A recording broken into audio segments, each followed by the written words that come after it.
What's going on, everybody? It is Bacta here. Welcome to my new YouTube channel. In the future, I will be using Hold My Bacta as a YouTube channel to upload stop motion videos, primarily using the 6-inch Star Wars The Black Series line and 6-inch, I should say, 1/12 scale Star Wars figures for Star Wars stop motions. And one of the cast members for those stop motions is going to be these Commando Droids. Now, I'm going to own probably around 7 of them, maybe 8. And one of them will be custom painted to look like the Commando Squad Leader with the white markings. I very well might use this one because I have it first, right? And I'll fix up the knife, which we'll get into. Or I should call it a sword, the Vibro sword, right? But this here, pretty early example. I understand that Land Speeder Luke has already made a video, super high definition video review of this guy. I was just going to put my 2 cents in as somebody who's using it more for dynamic posing, more for a stop motion, right? So articulation might matter to me in different ways. So it's a little bit of a different perception. Also, it's always cool to get somebody else's take on it, right? So, and I've also found a piece of articulation that was either briefly mentioned or not mentioned at all in his review. So we'll get into that as well. So let's go ahead and open this guy back up. I will admit I've already opened it, and we will get into my review. So here we have the BX series Commando Droid out of the box here, and I've positioned him in sort of this arbitrary, using both weapons, bending down pose. I don't know what to call it, sort of action-y, right? And we will get into the legs a little bit in a minute when we get into articulation and how that can sort of complicate the process of getting any poses like this. I'll try to keep my left hand out of the light here for a minute, so I don't have like a, I don't have a rotating base, so all I have is this hand here.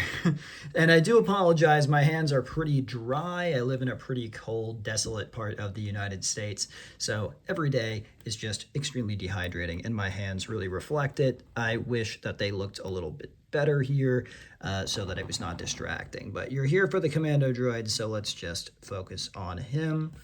As far as the sculpting goes, I'm really happy that they added little details that obviously are not from the animated version of this droid, right? Because in the animation, it's very flat. They show up in season 1, right? So their animating technology was about as inexpensive or low quality as it was going to get throughout the duration of the Clone Wars TV show. So for them to sort of take creative liberties and actually add things that were not depicted on screen is nice. I really appreciate it. I think it makes this look a lot more live action-y, which, I'm happy with, right? Especially when we're getting close-ups, right? So in the stop motion, I would not be fully zoomed out on this guy very often. Oh, it's the top camera. All right, so like this, right?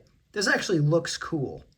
Whereas if they'd given it that animated look where everything was really smooth, when you get up in his face, it would look stupid, right? It would look like you've taken a camera and jammed it in a toy's face. But because they added all these little details, I'll use an example from his back here that I was just noticing, these vents, right? You got a vent, one vent, one empty slot. Still appreciate it. You do have the peg hole, which we'll get into, is the storage for the knife, the blade, the Vibro sword. I don't really know which one's correct. I'm sorry. But here he is all posed up. So let's get into articulation here. All right, so now that I've gotten the accessories out of his hands and stood him straight up, it's time to get into the articulation of this figure. As somebody who's looking to do stop motion with multiple of these guys on screen at a time, their ability to move, hold positions, stand up, and all these other things, and look like they're aiming, right? This is all super important, and articulation is the key to that. I mean, you can't really have a stop motion without articulation. That's why they use clay for a lot of them. So let's go ahead and get into this guy's articulation, top to bottom. Go ahead and go like this.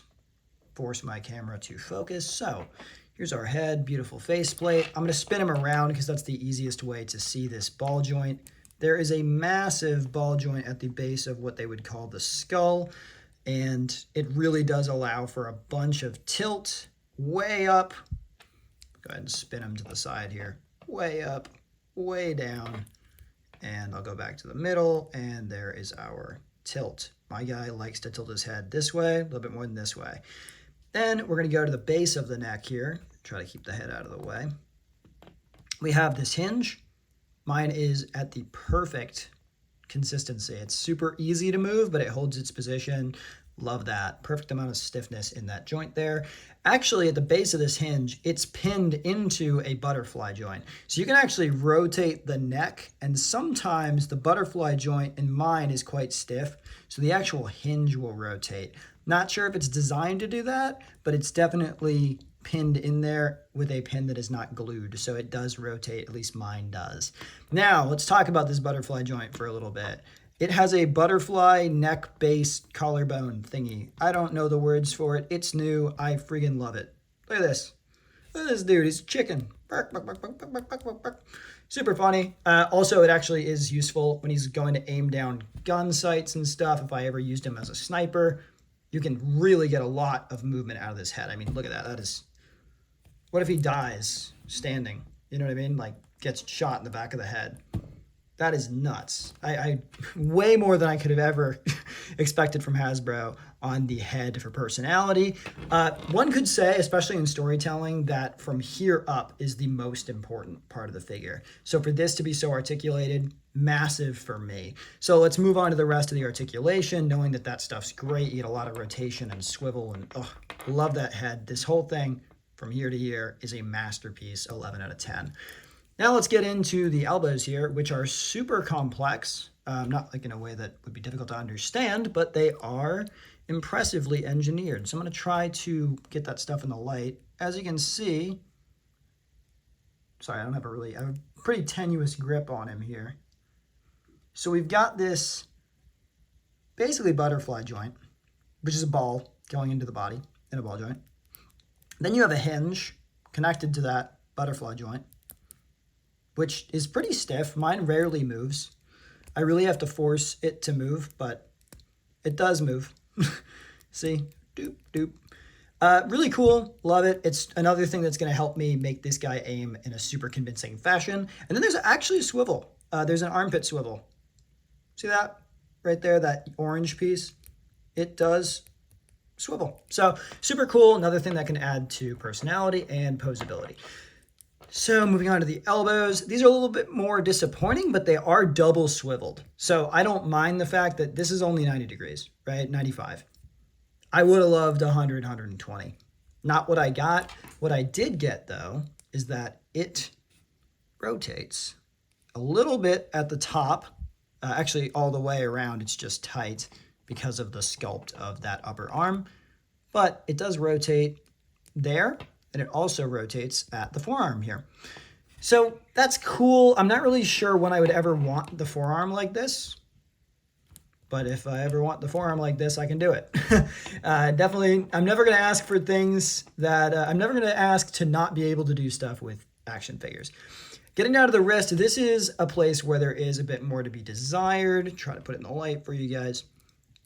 This guy, it does rotate at the hand side, but it doesn't rotate on the forearm side. And that would have been great because it's a horizontal hinge on the primary gun hand or the right hand. This, I would have preferred vertical because I'm going to twist the forearm so I can demonstrate. If it had been a vertical hinge like this, but imagine the forearm was in the right position, then I could have him aiming or, you know, pointing his gun down, pointing his gun up at high ready.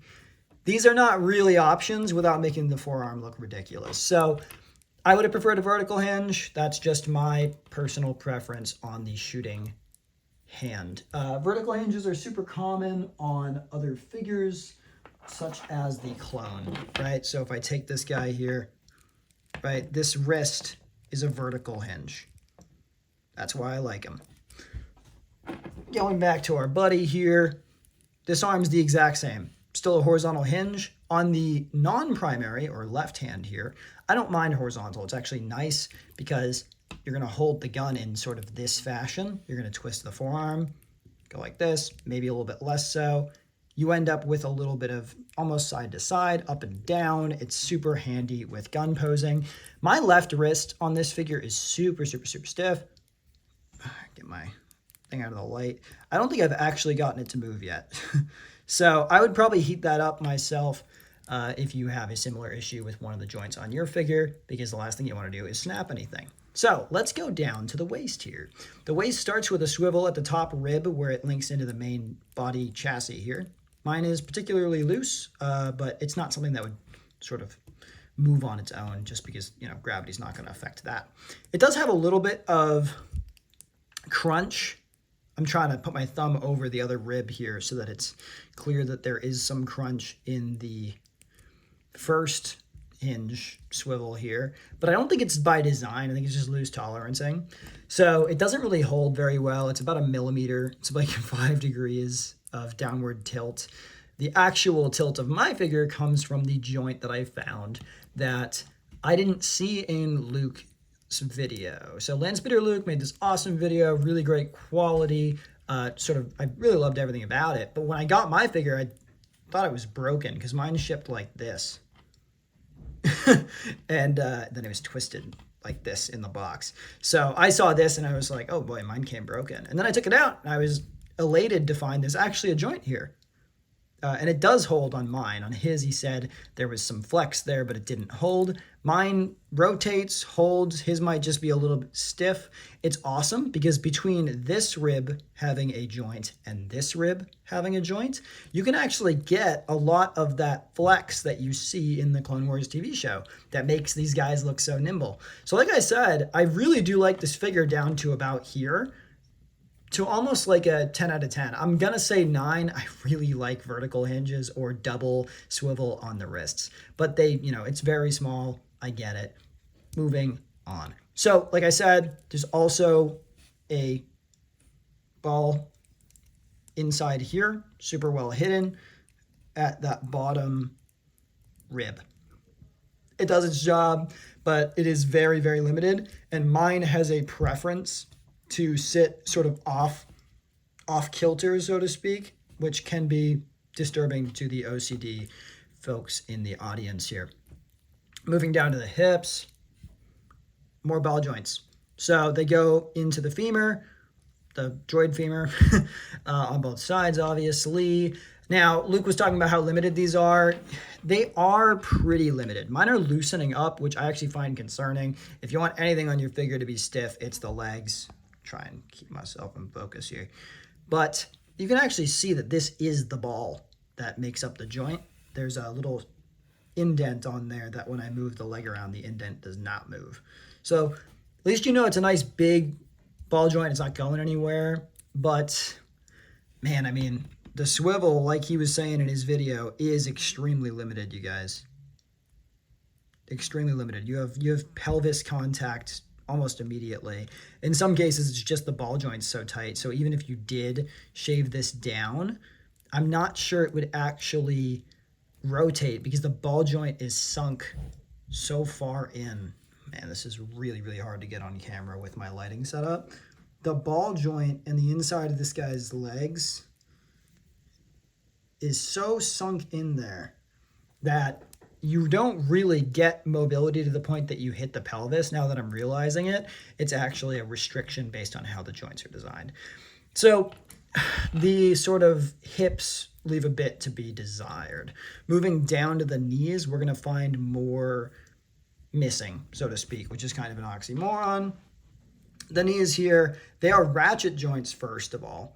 They're relatively loose ratchet joints, so you get a little bit of flex, and then they click, and you only get one ratchet. That's as far as they go. As you can somewhat see here, you're getting contact between the droid femur and the lower leg. So upper and lower leg are touching, and you're not going any further than that. If you twist the knee, yeah, you can get it to go one more ratchet sometimes. Mine's not right now, and I don't feel like breaking it, but you can get past 90. I think I did it with my other leg last time. Yeah, this leg came really stiff out of the box for me. Go ahead and one click, 2-ish. So past 90. So if you take an X-Acto knife to the back of the legs, you'll be able to get a bit more out of the knees. And I will likely do that to all of my figures because I need posability in the legs, especially in the knees for the landing poses that they do in the actual Clone Wars episode, Rookies, when they come out of that asteroid pod thing. So Knees leave a bit to be desired. Now let's move into the ankles, which I am happy to report kind of make up for the issues that we found here and here. Once again, I apologize for being in my own light. So go ahead and keep some light on this guy. The legs are hinges. The part of the hinge is actually molded into the lower leg, which does mean we once again lack a double swivel that definitely could have been here. This is a pretty big hinge, but I'm also happy to report that it goes considerably down to the point where the angle is all the same. It's all uniform here in the lower leg, and it also hinges up pretty far. This is nice because when you go to pose the figure, especially with the restricted ratchet knees, you can get the feet to cooperate no matter how jank the leg sort of forces the pose to be. And then there is a pin for rocker, which I was going to get to. Right, here's our pin, which unlike the B1 Battle Droid, it's not a pin that has like a ratchet quality to it. When you take the B1, which I have the Geonosian B1 here, and you try to twist the leg, there is a pin for rocker. But because of something about the way they did this, it ratchets a little bit and it gets super stuck. So for those of you that don't know, your B1 can do this, but it really prefers to be either straight on or really messed up. So it's here or it's here, which really isn't much good. On the BX, or the Commando Droid here, we get a smooth pin for rocker, and it will stay in all these positions.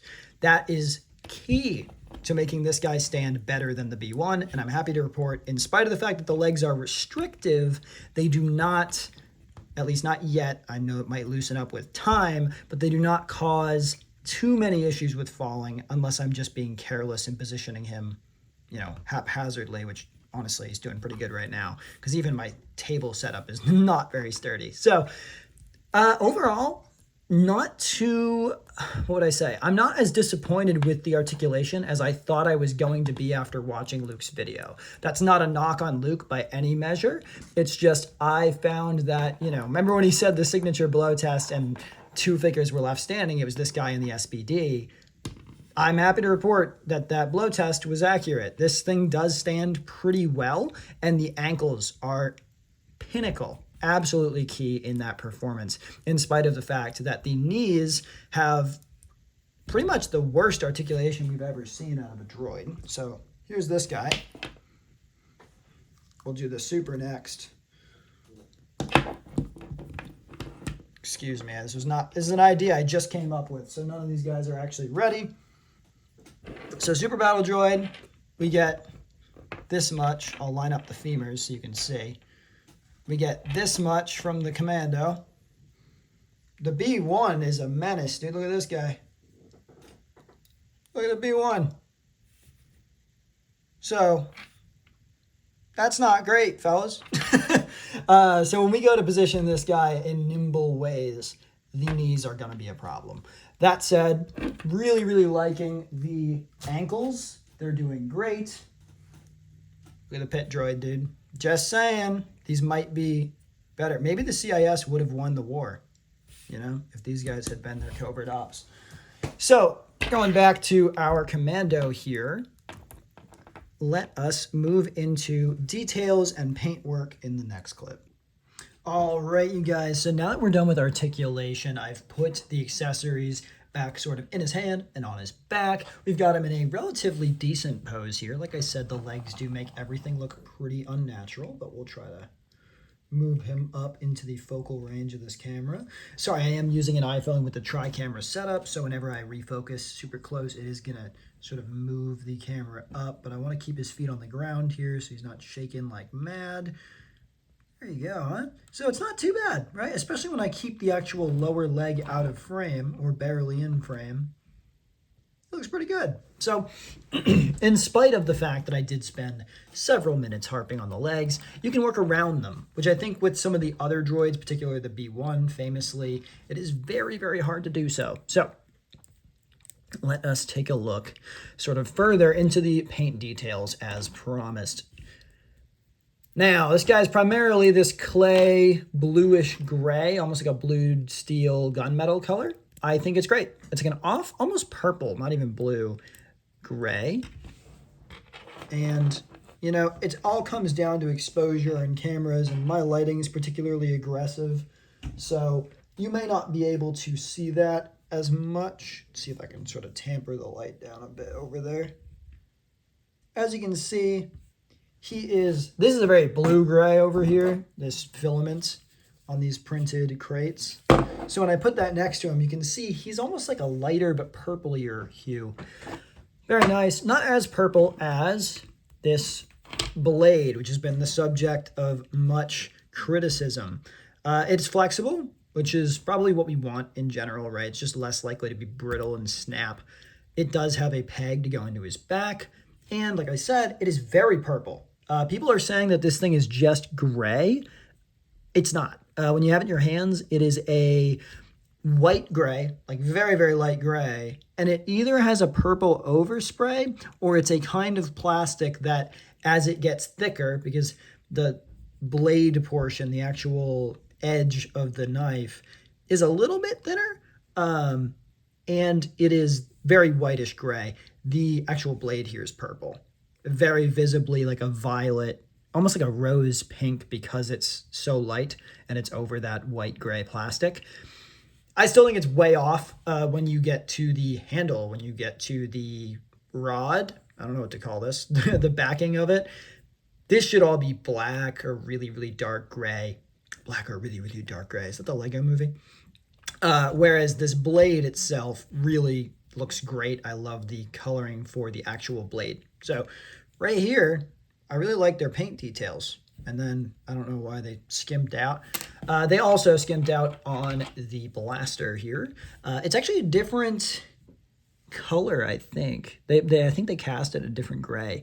This is not, and I am kind of getting my face up in this thing instead of looking through the camera as I should, but let me go ahead and back it up here. So looking at the blaster here, let me try and get it perfectly in the light. It's a shimmery finish.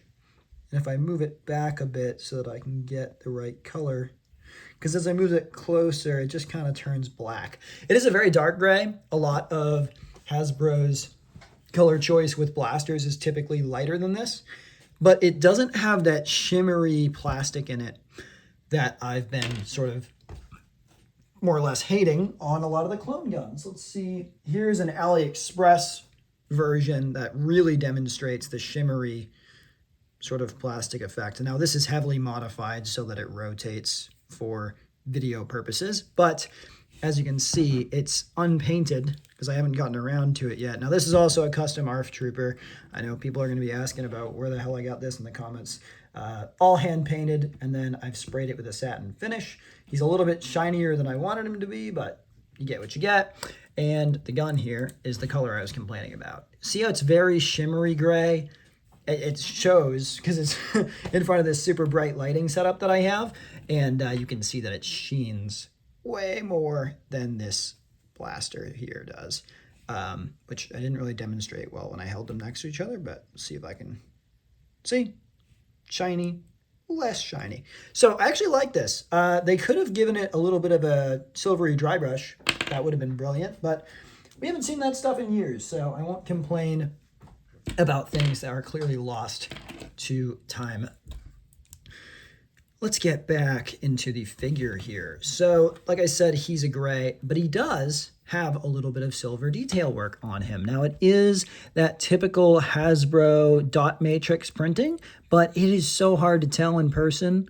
I understand that, you know, we live in an age of cameras, so you might be watching this on a computer in 1440p. So in scale, the figure for you is 14 inches tall, right? But in reality, he's not even quite 6. So when we keep that in mind, the dot matrix is really not that bothersome. It may actually be for me, because I want to put this guy on camera really close up, which not in a dumb pose like this. Hey, what you doing? But stuff like that, right? When he gets really close to the camera, the dot matrix might get noticeable, and then I'll be sad, but for your average collector, it is just a non-issue, and I'm so glad they thought to add that silver detailing in there, as opposed to just leaving him with this very plasticky look. It's all over the place. You can see it on the legs a little bit. I really like how, what I say, how light-handed they were with it. I don't think that's an actual phrase. I think heavy-handed is the only option. But they really didn't go too far overboard until you get to the lower legs. These are pretty sheened up. I can live with it. I'm very glad that the rest of the figure doesn't have as much faux dry brushing as the legs have. It makes him look very real, very metal, and that's hard to do with plastic, so super impressed. Now, let's go ahead. We have our red dot here. Oh, man, how do I get my fingers out of the light when I'm talking about it? Red dot, white eyes. They both look great. They're exactly what they're supposed to look like in the media that this figure is in, and I like it very much. Now, the orange that's supposed to be bronze or brass, I don't know, like sort of a coppery color. It's orange. It's very visibly an orange on the figure. If you have an issue with that, then you're going to have an issue with it when you get your action figure, when you get your BX Commando. If you saw the TV show and you took it as orange, then you're going to be happy. I personally never thought of it as much darker than this or much sheenier or more metallic. I own plenty of paint that I could very easily change this to a bronzier or copperier or, you know, insert metal here look. I don't know, maybe you want gold because you're going to make him look super gaudy. In my case, orange works fine, and I think it looks pretty cool. I like the color contrast between that and the gray that they chose, this sort of pearlescent gray here. Some of the things that I am going to change myself, this guy's probably going to get the squad leader color scheme. I don't really remember off the top of my head. I'll obviously use a reference photo when I do it, but I think that's a half moon, sort of half circle of white on the chest, and a moderately elaborate white insignia on the head, from what I remember. It's a little bit odd. I think it does match this sort of molding that they have, that crease, that line. I think it's this portion is white, and then there's, I think that muzzle almost right here on the end also has some white on it. But I'll obviously use a reference photo before I take any paint to this guy. Now that's a significant character in my stop motion, is the squad leader of the Commando unit. So, you know, I need to get him as soon as possible, and now that I have one, why not paint him first? Let us mess around with some other accessories next. All right, so before he falls over, here he is holding the heavy blaster that I've really only seen featured, I think, exclusively in the Star Wars Battlefront games. That was the weak knee swivel that just caused him to fall when I grabbed him there. For those of you that care, it was definitely the knee going like this. So if that starts causing issues, which it is really quite loose, it might cause standing problems because it just gave out on him. But like I said, Star Wars Battlefront 2 droid heavy blaster. Let's try and force this camera to do its job. There he is. I am going to have a guy in the unit, I am going to have a Commando Droid in the unit using this blaster throughout the stop motion, sort of laying down heavy suppressive fire. So super glad to see that he looks supernatural with it, and I could even get him to, you know, be aiming a little bit more. Like, that is really good, which is what I was getting at with these upper body, this upper body sort of, what should I say, concert of different articulation, right? This super elaborate engineering that they did is what allows me to get a pretty convincing pose from here up. Now, does he fall like hell? Not this time, now that I'm asking him to. But generally, the figure does fall quite easily. Another accessory that I'm not even sure I'm going to bother putting in his hands because it's going to look ridiculous is the Hasbro rocket launcher. I don't know if there's like a proper name for this in Star Wars. I'm not familiar with it, if there is one.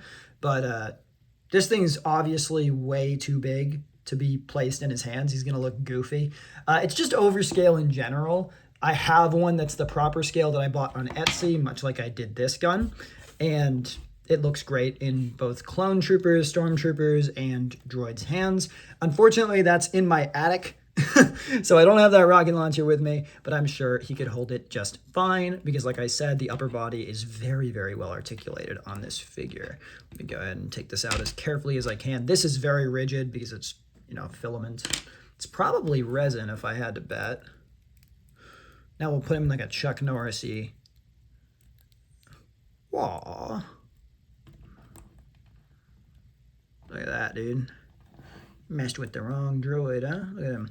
This guy, he's gonna take you on with his hands. So there he is with no accessories. I know, very nice, huh? Here he is with the most important size comparison in this video, guys. As you can see, with the mouse droid, he looks phenomenal. Really, I think they did a great job with these two figures that obviously go hand in hand, as we've seen on screen repeatedly. Okay, I'm done. All right, all jokes aside, with the mouse droid there, here he is next to some far more fitting compatriots. We have the B1 Geonosis model. We have the B2 Super Battle Droid, of which I have 6. Love this figure. I think I have like 6 of these guys too. And then we have my one prized Commando Droid here, holding his vibro sword. That looks really odd. Actually, fortunately for you guys, because the blade is angled in such a way, you don't have to look at the unpainted form, but I'll go ahead and twist it down just so you can see what I see. As you can see, you know, it's not optimal because it really isn't, it isn't painted, you know. Here we have the big bad of the entire Galactic Civil War, really. You know, here he is giving orders. But as you can see, the Commando really does fit in with all the other CIS units that we see in Star Wars, the Clone Wars. I think the mouse droid belongs, guys. I think he fits. So how does the figure generally stack up as a whole package, right? Now we're talking accessories, we're talking articulation, we're talking paint detail, blah, blah, blah, blah, blah. Right? What would the rating be out of 10 from somebody who, keep in mind, really cares about articulation for stop motion purposes? I'm still giving it like an 8 or a 9, man. That upper body is 12 out of 10, 11 out of 10, you know? And that lower body's somewhere between a 7 and a 6. But, you know, I can work around it. And once you get it in a pose that you like, put some putty on his feet, much like I'm sure you're familiar with doing from the B1, and you'll be fine.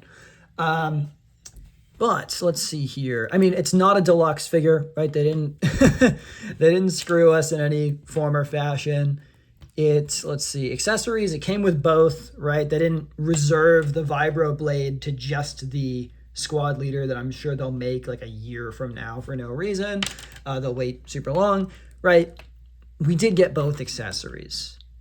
And he does pose relatively well. So I don't really have as many complaints as I was expecting to have since watching the only other review that's out there right now. And I'm really, really happy with him, and I really want that to be reflected here at the end in the conclusions. This figure is super, super posable. I'll try to implement a bunch of clips of him just sort of posed in as cool of ways as I can do, which I won't try to position him on camera because I'll end up with something goofy like this. It looks like he's about to sneeze or something. But so I'll try to pose him to the best of my abilities and sort of add a montage at the end here of all the things that I've found to be both possible and cool, and maybe pose him with some of these guys. I still think, you know, they kind of ruin the look, right? I think this is the coolest design in the CIS, although the live action look of the Super Battle Droid is pretty cool. Maybe I'll chuck one of these guys in the background. But I'll sort of throw in some poses with the blaster, with the sword, with the heavy blaster.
So I really appreciate your guys' time. Thank you for watching the review here on Hold My Bacta. Like I said, this channel will eventually be primarily for stop motions. So if you're interested in storytelling and stop motions in the Star Wars universe using the Black Series as my primary figure scale for it, definitely hit that subscribe button. I will almost never upload, and it's not like I'm going to be posting those images, you know, like a bunch of YouTubers, they put images up now. Maybe I'll do that like once I have everything all edited as like a teaser, but like I said, once, you know.